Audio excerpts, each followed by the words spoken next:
మిత్రులారా, బ్రోకర్లకి జోకర్లకి నాయకులకి ఉద్యమ నాయకులకి తేడా తెలియకపోతే ఈ రాష్ట్రంలో ఏం జరుగుతుందో అర్థం కాదు.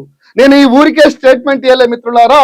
గత 2 సంవత్సరాలుగా ఈ రాష్ట్రంలో జరుగుతున్న ప్రతి అంశాన్ని నిశితంగా పరిశీలించిన తర్వాతే నాయకుడు ఎవరు, బ్రోకర్ ఎవరు, జోకర్ ఎవరో తెలిసిపోతుంది.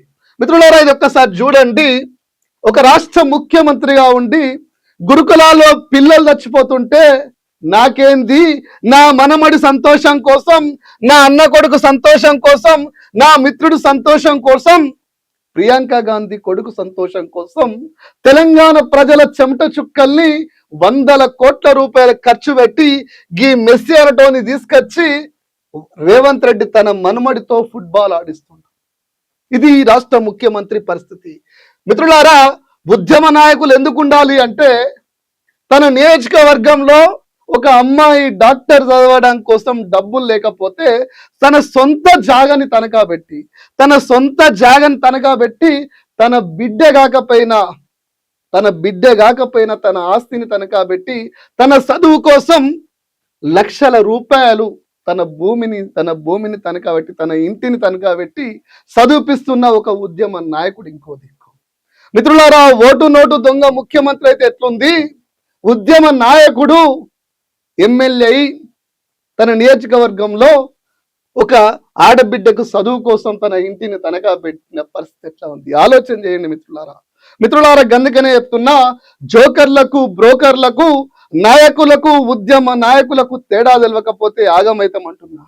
మిత్రులారా, కేసీఆర్ ప్రభుత్వం ఉన్నప్పుడు కేసీఆర్ను తిడితేనే మేధావులు అయ్యేటోళ్ళు కొంతమంది సన్నాసులు.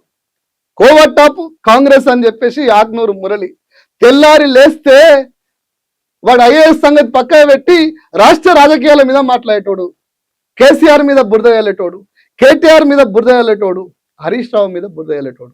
ఇవాళ తెలంగాణ ప్రజల చెమట చుక్కల్ని జీతాలుగా తీసుకొని ఇలా గురుకులాలలో పిల్లలు చచ్చిపోతుంటే 100 మంది ఇలా ఆగమైతుంటే నా పిల్లలేంది మంచిగా ఉన్నారు కదా అని ఆకునూరు మురళి సవట ఎక్కడో తెలియదు. వాడు చదువుకున్నాడు, వాడు తెలంగాణ ప్రజల చెమట చుక్కల్ని జీతాలుగా తీసుకుంటున్నాడు. పిల్లలు చచ్చిపోతుంటే ఈ సచ్చినోడు ఎక్కడున్నాడో ఆలోచన చెయ్యండి. మేధావులుగా కీర్తించబడ్డ కోదండ రామిరెడ్డి ఎక్కడున్నాడో ఆలోచన చెయ్యండి. పిల్లలు చచ్చిపోతుంటే వాళ్ళ ఎమ్మెల్సీ పదవుల కోసం పెదవులు మూసుకున్న మూర్ఖులు మేధావులు ఎట్లయితారు? నాడు కేసీఆర్ ఉన్నప్పుడు ఒక్కొక్కడు వీరంగా మాడినటువంటి ప్రశ్నించే గొంతులు ఇలా ఏడవన్నాయి. గురుకులాలో పిల్లలు చచ్చిపోతుంటే ఏడవన్నాయి. మెస్సీ తన మనుమని కోసం, తన అన్న కొడుకు కోసం, తన ఫ్రెండ్ కొడుకు కోసం, ప్రియాంక గాంధీ కొడుకు కోసం, వాళ్ళ ఆశలు తీర్చుకోవడం కోసం రేవంత్ రెడ్డి తను ఫుట్బాల్ ఆడతాడన్న షోకును ప్రపంచానికి తెలియజేయడం కోసం ఒక గ్రౌండ్ను ఏర్పాటు చేసి 100 కోట్ల రూపాయలు ఖర్చు పెడుతుంటే మేధావుల నోట్లలో ఎవరిని ఏం పెట్టుకున్నారో నాకు తెలుస్తలేదు. గందుకే అంటున్నా మిత్రులారా, ఒక్కసారి ఆలోచన చేయండి. మళ్ళీ చెప్తున్నా మిత్రులారా, ఇది ఒకసారి చూడండి.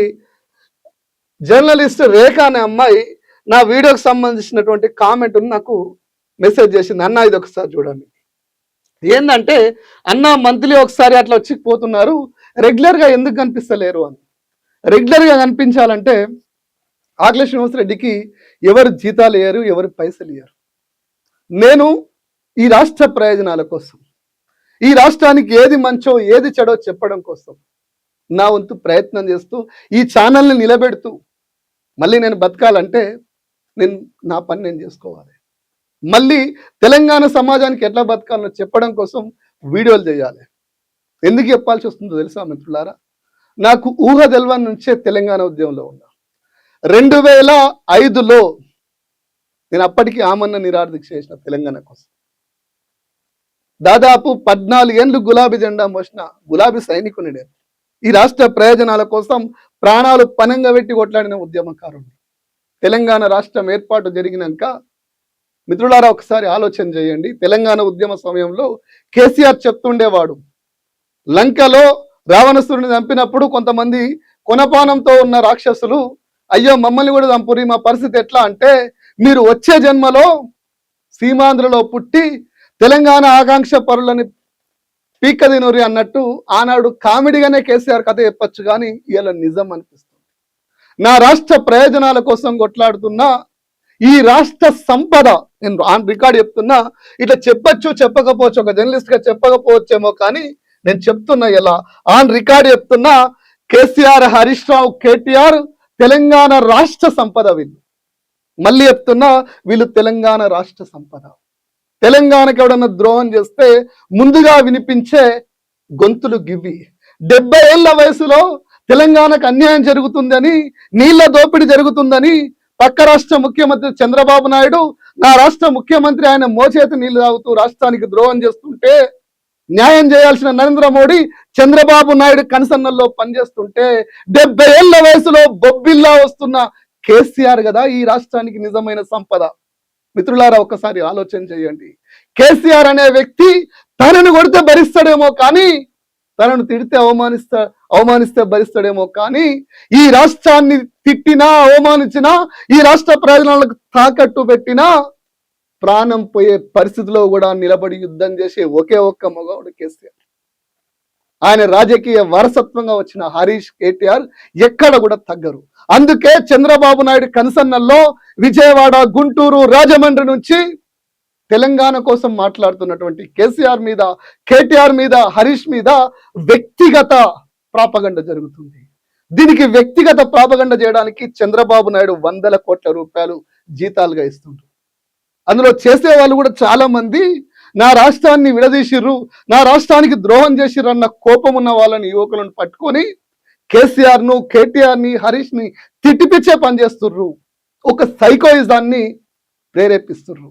అలాంటి సైకోయిజాన్ని సోషల్ మీడియాలో ఫాలో అవుతున్న కొంతమంది, ఇక్కడ కూడా తినే పల్లెంలో ఉంచుకునే కుక్కలు కూడా, కన్న తల్లి రొమ్ము మీద గుద్దే మూర్ఖులు కూడా, నీచులు కూడా ఈ గడ్డ మీద కొంతమంది ఉన్నారు. వాళ్ళు కూడా చంద్రబాబు నాయుడు కన్సర్న్లో పనిచేస్తున్నారు. అందుకే ఇలా మిత్రులారా, ప్రపంచంలో ఎక్కడ సమకాలీన రాజకీయ జీవితంలో, చరిత్రలో కేసీఆర్ను, కేటీఆర్ని, హరీష్ మీద తిట్టినటువంటి తిట్లు ఈ ప్రపంచంలో ఏ నాయకుడిని తిట్టలే. ఎందుకు తిడుతున్నారు వీళ్ళంతా? ఎందుకు సోషల్ మీడియాలో ప్రాపగండ చేస్తారు? బీజేపీ, టీడీపీ, కాంగ్రెస్, జనసేన, జనసమితి, ఎల్లిగాళ్ళు, మల్లిగాళ్ళు, ఉల్లిగాళ్ళు, నా గాళ్ళంతా కలిసి కేసీఆర్ను, కేటీఆర్ని, హరీష్ని ఎందుకు తిడుతున్నారు అంటే, దానికి ఒకే ఒక్క రీజన్, తెలంగాణకు ద్రోహం చేస్తుంటే నిలబడే సైన్యం కదా, ఆ సైన్యంలో ప్రముఖులైనటువంటి కేసీఆర్, కేటీఆర్, హరీష్ ని దెబ్బ కొడితే తప్ప తెలంగాణ దోసుకోలేమన్న ఉద్దేశంతోనే ఇలా ఇంత జరుగుతుంది. మిత్రులారా, మళ్ళీ చెప్తున్నా, జోకర్లకు, బ్రోకర్లకు, నాయకులకు, ఉద్యమ నాయకులకు తేడా తెలియకపోతే ఆగమైతామంటున్నా.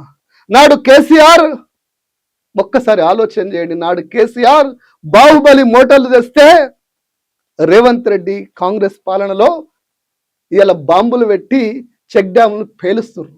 నిజం కాదా మిత్రులారా? కొంతమంది మేధావులు అనొచ్చు, హరీష్ రావు, కేటీఆర్, కేసీఆర్ ఎట్లా రాష్ట్ర సంపద అని. అరే హౌలే, గీ కేసీఆర్ ఉండగానే నా రాష్ట్ర రైతులకి రైతు బంధు వచ్చింది. గది కదా సంపద వాళ్ళకి ఇచ్చింది. గీ కేసీఆర్ ఉన్నప్పుడే కదా 70 ఏళ్లలో ఎవ్వడి అయ్యింది. కేసీఆర్ వచ్చినాక కదా రైతులు చచ్చిపోతే 5 లక్షల రూపాయలు ఇచ్చినటువంటి చరిత్ర కేసీఆర్ది కదా. అందుకు కదా నేను ఈ రాష్ట్ర సంపద అంటున్న వాళ్ళని. నీ ఇంట్లో నీ చెల్లెనో, నీ అక్కనో, నీ బిడ్డకో పెళ్లి జరగాలంటే కళ్యాణ లక్ష్మి ఇచ్చి తలెత్తుకునేలా, నిజంగా డాక్టర్ బిఆర్ అంబేద్కర్ రాష్ట్ర రాజ్యాంగం కూడా 18 ఏళ్ల లోపు బాలే వివాహాలు ఆపలే. కేసీఆర్ ఇచ్చిన కళ్యాణ లక్ష్మి వచ్చినాక ఆగింది. అందుకంటున్నా కేసీఆర్ని, కేటీఆర్ని, హరీష్ రావుని ఈ రాష్ట్ర సంపద అని. మిత్రులారా, ఇన్నేళ్లల్లా తాగే నీళ్ళేలే. నా దుశ్చల సత్యనారాయణ అనేటోడు, దేశమా నాకు ఈ రాష్ట్రం ఏమిచ్చింది, స్వాతంత్రం వచ్చి తాగే నీళ్ళల్లో ఇంత విషం ఇచ్చిందని. కానీ ఇలా కేసీఆర్, హరీష్ రావు, కేటీఆర్ వచ్చినాక భగీరథ నీళ్ళు ఇచ్చింది. అందుకే వీళ్ళని అంటున్నా ఈ రాష్ట్ర సంపద అని. మిత్రులారా, ఒకసారి ఆలోచన చేయండి. నేను ఎందుకు ఈ మాట అంటున్నా, ఎందుకు చెప్పాల్సి వస్తుందంటే, రాష్ట్రం మీద కుట్రలు చేసే జోకర్గాలను, లోఫర్గాలను తినే ప్లేట్లలో ఉంచుకునే చిల్లరగాలను మనం గుర్తించకపోతే ఆగమవుతాం, నష్టపోతాం. కొట్లాడి తెచ్చుకున్న తెలంగాణ ఇది, ఆగం కావద్దు. మిత్రులారా, ఒకసారి ఆలోచన చేయండి. అందుకు తప్ప నాకు ఇంకో ఉద్దేశం లేదు.